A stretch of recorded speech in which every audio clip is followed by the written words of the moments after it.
Duel Review is brought to you by NexusDigitalComics.com.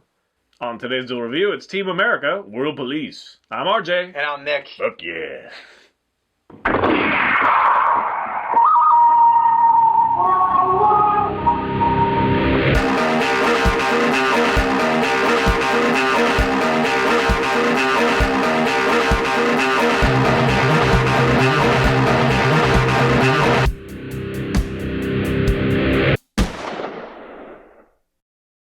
Hey guys, welcome to Friday the 4th of January. We are doing Team America, World Police. That's right. It's honestly one of my favorite movies. Just because they do it so seriously as far as the production value, the music, and it's just such a ridiculous thing. In fact, if you watch the first 5 minutes, you'll know whether you like it or not. If you're going to like it or not, it's in that first 5 minutes because they do this thing where they like stand off. Oh, I guess if you don't know, it's done with marionettes. Right, it's very big, high budget, production, lots of explosions and awesome music and all that stuff, and it's friggin' puppets on strings. Yes, and they don't hide that fact. I mean, that's the funny part. In the first 5 minutes, there's like a standoff scene, like Paris is exploding, and there's a standoff scene where like two puppets they're gonna fight, and it's like I'm a martial artist, blah blah, and they square off, and then they just kind of like jiggle on each other like this. It's so awesome. It's so funny to me. And it continues that very fast-paced mockery of just everything. Like there's like if you watch, like it begins. The opening scene is a guy doing a puppet. Well, yeah, then you reveal, and it's a puppet doing a puppet, right? On the street of Paris. Right. And then there's like a mime in the background is just going like this, and it's so funny. There's just so much sight, gags and stuff. There are a few parts, especially in this unrated version, that go a little too far, and that's kind of Trey Parker and Matt Stone's trademark. They push it a little bit too far. But despite that, it's so perfect. It's almost perfect. I think the ending is a little boring, and they could have possibly made it a little tighter. But the music is phenomenal. It's one of the first like comedies that I have the soundtrack for. Trey Parker and Matt Stone do all the music. I mean, mostly Trey Parker. But they are funny. They're hilarious. They've got why the hell does Michael Bay keep on making movies? Like get to keep on making the Titanic movies? One, yeah, that was hilarious. Well, not Titanic. It's Pearl Harbor. Oh yeah, Pearl Harbor. Yeah. Why the hell does Michael Bay get to keep on making movies? 'Cause Pearl Harbor sucked just a little bit more than I miss you, kind of thing. And like there's the cowboy one that's like freedom cost $1.05. It's like, what would you do? It's like I can sing all the songs because I have that CD and I've listened to it. And like the AIDS song is hilarious because it's making fun of Rent, and like at the end it's just like AIDS. That's true. That's how it went. It's hilarious. If you're offended by that stuff, then obviously it's not going to be to your taste. But if you know anything about Trey Parker and Trey Parker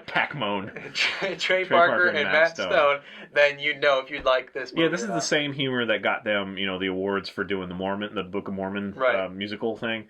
And it's so brilliant. Every little nuance. I mean, sometimes the puppets move perfectly.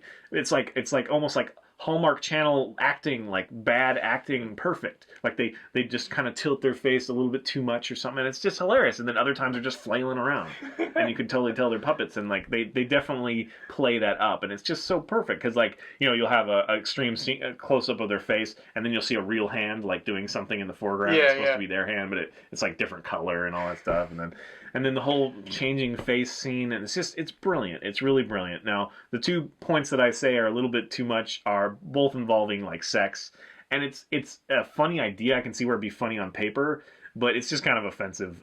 Otherwise, it's just unneeded and doesn't add anything to the story.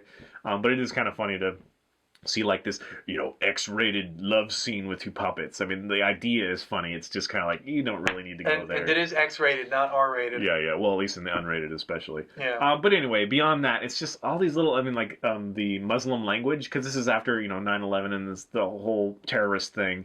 Muslim language is like, Durka Durka, Muhammad Ali, Durka Durka. Jihad, yeah. So it's not pulling any punches, and it's being totally un-PC. Right. And I applaud it for that. I love it for that. And there are just so many moments where it's like the explosion, or they're just turning around a corner like to save America. And that's the thing is it's making a statement again by going too far, which they're so good at doing. They do it in like every South Park episode. Is there, Team America, oh yeah, it's our responsibility to save the world from itself, kind of thing. And everywhere they go is just utter destruction. It's like they turn a corner and they like bash a street vendor or something in Cairo or something, and it's just hilarious to me. Now, again, if you're a little squeamish, then you might take these things a little bit too seriously and too personal. It definitely is not meant to be serious in any way. It's not a comment on, oh, well, this actor is an asshole and you should be, whatever. They're mocking everybody. That's the way they do it. And they are illustrating an overall point of it's not America's job to go in and, do whatever it wants to in the name of freedom. And right. that's the moral of the story. But outside of that, they just have a lot of fun. We've got, like Alec Baldwin and...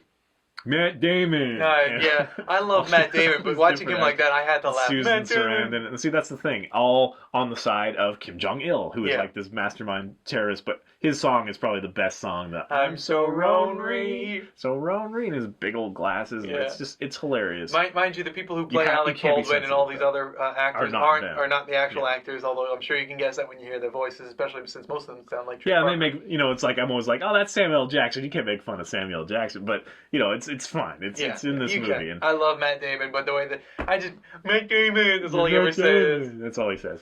I also love the points where you get like Americans, they're like blowing the shit out of everything and attacking and like blowing things out of the sky, and they're having this emotional discussion. It's like, you like so and so. It's like, no, I don't. I love you. It's like whatever. It's so ridiculous and funny. Yeah. I guess we should go over the story, what story there is. Basically, what's happening is we have this terrorist attacks that are happening. And Team America, they've always been on the edge of battle. They're the first responders, whatever. They have a home base in Mount Rushmore, which is funny because you see Washington, like his mouth and like a tongue kind of thing comes out. All the jets come out of there, and they've got like a boat. So they've got like a heli carrier or a helijet. They've got a helicopter. They've got a mock jet, Mach 5 or whatever. Right. They got a submarine boat thing, and then several types of cars, motorcycles and stuff. Yeah. So they have they're fully equipped, and they're that classic kind of over the top. Well, I was going to say that this is loosely kind of based off of the 1968 TV series Thunderbirds, which was a British show. Yeah. Well, it definitely also they all kind of look like they're wearing outfits straight out of. Evil Knievel or something. It's like glittery and flashy and whatever. But yeah, very American because they're red, white, and blue, and they're always like, fuck yeah. Well, Evil Knievel always wore the red, white, and blue too. Song is awesome, America, fuck yeah. And it's just hilarious because if you listen to the song, it's like, it's saying that we created books and Walmart, and it's all awesome, Republicans and Democrats, and, it's just awesome. Yeah. Which is obviously not true. And they're like, slavery! It's like, what? Wait, what? What did you say? But anyway, the story is there are all these terrorists, and this unit is responding to it, and they lose one of their members. And so they need to infiltrate the Arab, whatever, the jihadists that are going to do another terrorist attack as far as they know. And here's the thing, is like they have this thing called the intelligence, right? It's like a artificial intelligence. Right, intelligence is an acronym, but you never understand. But it's like I've got some inside information on the next terrorist attack, and it basically turns on like NBC News. Yeah. Which is awesome, because it's like that's where they're getting their information is the news, and we all know the news. I think that was kind of a kind of pointing the finger at who was that talk show host who went across seas. What was his name?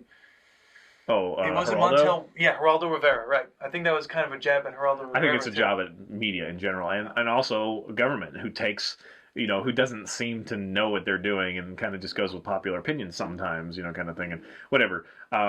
Regardless of the nuances of what they're talking about, we have there's a void, and they need an actor, and so they find this actor who's doing what is it? It's not Rent, but it's a spoof on Lease. Yeah, and that's the AIDS song or whatever. And Gary Thompson or something like that. Gary Johnston, I think. Johnston, yeah. Anyway, so whatever, he's this great actor, and so they need him to infiltrate the jihadists and so on and so forth. He gets awesome facial face reconstruction surgery, just like gobs of hair glued in weird places. It's just awesome. Just brown paint, because they take it so seriously, and they go in such deep depth, and then it's just this horrible, obviously see through. He's got like black paint all brown paint around his eyes, but his eyes are still white and blue. Anyway, so he has to infiltrate. And it kind of, there's like an emotional thing that happens with some of the members, because two of the members are girls, and there's kind of like a love triangle thing going on, and then quadrangle, I think it was. And then it's revealed that Kim Jong-il is the one pulling the strings with all the terrorists, and they're all kind of working together to well, actually, he's the one pulling their strings because he wants to basically. He kind of wants to do the same thing we just talked about in Justice League Doom, where he wants to destroy enough of the world that it's all left in chaos and that he can rule it. He wants to create all the countries into third world countries so that he can rule. But the way they do Kim Jong-il and the way they like walk around, and it's just so funny, and the way that he what's the guy? The guy that we sent out to look for weapons of mass destruction. Anyway, they have his puppet, and he ends up in like this Shark Tank. Oh they're, yeah, biting him, but they're biting the mannequin. It's so purely bad. And that's one of the funny things that they do is they take these puppets and they put them in like kind of real situations. Like so the Black Panthers. Yeah, I was gonna bring that up. The Black Panthers are two little black kittens. It was hilarious. Yeah, it's freaking awesome. So so a lot of that stuff. Again, if it's one of those movies that really, if it wasn't such a high production value, it would just be kind of stupid. Yeah. But they're doing everything right. But on purpose, they're leaving these huge gaps that are very easily seen. And the way puppets move, I mean, I don't think there's been another movie that's done with puppets like that. Yeah, not with puppets, no, but there's marionettes done stop action, yeah. I think they should. I think that's kind of funny. Yeah, well, see, that's the thing is this is the perfect mixture because it's a mockery. It's satire. It's not meant to be, I don't know how you could do this. Well, what I was going to say is purposefully. One of the things that Matt Parker and Trey Stone wanted to do was make fun of all these big budget kind of movies. Right. So which you definitely have. Yeah, this movie makes fun of everything. Like just anything you could think of. This movie makes fun of it. The first 3 quarters is also like really tight. It's hilarious. The last quarter I think falters just a little bit, but you need to watch the whole thing because otherwise you're going to miss some of the awesome songs and stuff like that. Yeah. And just some of the things that Kim Jong-il says, and we all know that he's he was a very narcissistic, kind of person, and it just really exacerbates that and to great effect, and it's just hilarious. I just love it so much. Yeah, I mean, it's surprising, but this movie actually grossed over 51 million worldwide, so I mean, it did well for itself. Yeah, it's kind of too bad there wasn't another one, but I think another one probably would have been too much. It's like going to the well too many times because this is kind of out of left field, and it just works so perfectly for some of us. Yeah. Now I know you don't like it as much as I do, but maybe rewatching it, you appreciated it more? No, I liked it before. I don't really remember it, but I did rewatch it, and I remember liking all the scenes that I liked. And then I just realized that what I was watching now was the uncut version, but I had the one before that I had seen was the regular version. So when the sex scene came up and all those odd things started happening, I was like, I don't remember this scene. This is making me uncomfortable. It's a little too much for that, But otherwise, that's the only thing that really keeps it from being perfect in my eyes is that they do go a little bit too far a couple of times, and then the fact that the last act is a little weak. Although it does yield some really funny things like Susan Sarandon, acting her way, and being tricked and whatever, and it's very funny. And I wish they had shown the gorilla attacking his. I wanted to see that brother. too. Yeah, that would be fun. Yeah. But anyway, it is a brilliant movie. Yes. Hats off to them. Just another great film that they do, but don't watch it with little ones or your parents. Right. Again, this movie came out in 2004, so for it to hold up in its time, I mean, it does wonderfully. I think with the exception of the fact that Kim Jong-il is no longer with us, I guess I should say. It stands up. It's a funny movie. Yeah. I think it's farther it gets away from like the 9/11 stuff, the less it will make sense. And there's a few callbacks to like Pearl Harbor and stuff. Yeah. But other than that, like the montage thing, the montage song is awesome. Montage was hilarious. And then we fade out because that means that more time has passed or something like that. I forget how the song goes. Fade out. Yeah, it's brilliant. And just so you guys know, just listen to the CD. Yeah. Just so you guys know, every now and then they do that's 9/11 times 1,000 or 100, and then at one point in time, Kim Jong-il says, "Did you figure it out?" That's 9/11 times 2,356, and what that would actually be is 2,146,316. So now you know. So when they say no one really knows, now you do. There you go. All right, guys. Thanks for watching. Please subscribe to our YouTube channel and follow our great playlists. Game Lab's been a lot of fun. Yes, it has. And please leave comments. We love comments. And you can help support us by buying our wares at spiderwolf.com. That's right. T-shirts, card game, short stories, art prints, and more. See you later. Damn it. I've been trying to be quick on the trigger. If I had a hat, I'd pick it off once there. Thank you. Next week, we start with Avengers Arena and Cable and X-Force. America! Fuck yeah! There's some parts that I wish they hadn't put in there. Mostly the sex parts. You must have had the director's cut because I was watching that. I was like, wow, like especially during the sex part, I was like, well, I don't remember that happening. Yeah, the unrated part, but yeah, that one in this, a little too much. But otherwise, brilliant, freaking brilliant. You can do it. Bless you. Thank you. Dwayne McDuffie. You almost blessed me before I actually sneezed. Then I get to punch you. What? But you didn't, so. Why did you get to punch me? That's just the rule, right? I've never heard that rule. If I say bless you before you actually sneeze, then you can punch me. I've never heard that. In fact, I don't think you ever say bless you. I think I do sneezed all the time. I don't think so. Yeah, I do. I sneeze plenty of times, and I'm just like, nothing, huh? No, it must be different for everyone. Are you talking about like when I have my headphones on or something? I don't think so. Whenever I hear you sneeze or anybody sneeze, I say bless you. In fact, I get irritated when people don't say it. You know, it's like I shoo, and they're just like, come on. Which I think it's funny that you care. What else? Is it just because it's a courteous thing? Because you don't even believe in God, so. Yeah, but you know, there's no blessing. You can bless someone without believing in God. I bless you, for the best. Yeah, I wish you for the best. That's a blessing. I wish you for the best. I wish the best for you. That's a blessing. I wish you for the best. Thank you. I wish I had better use of words. I wish I was more articulate. I am written, just not orally. Vocally. Orally. Why do you said it. Why do you have to go to dark places with it? Dark places. Why do you have to do that? So I'm wearing a black t-shirt. What does that mean? Good man. Dude, I hate doing that because my freaking face catches on fire. My ear and whatnot.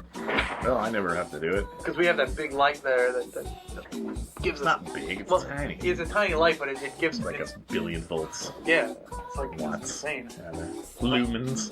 I've cooked breakfast on that thing. It's a low pro for you in the know. Nice. For you in the know.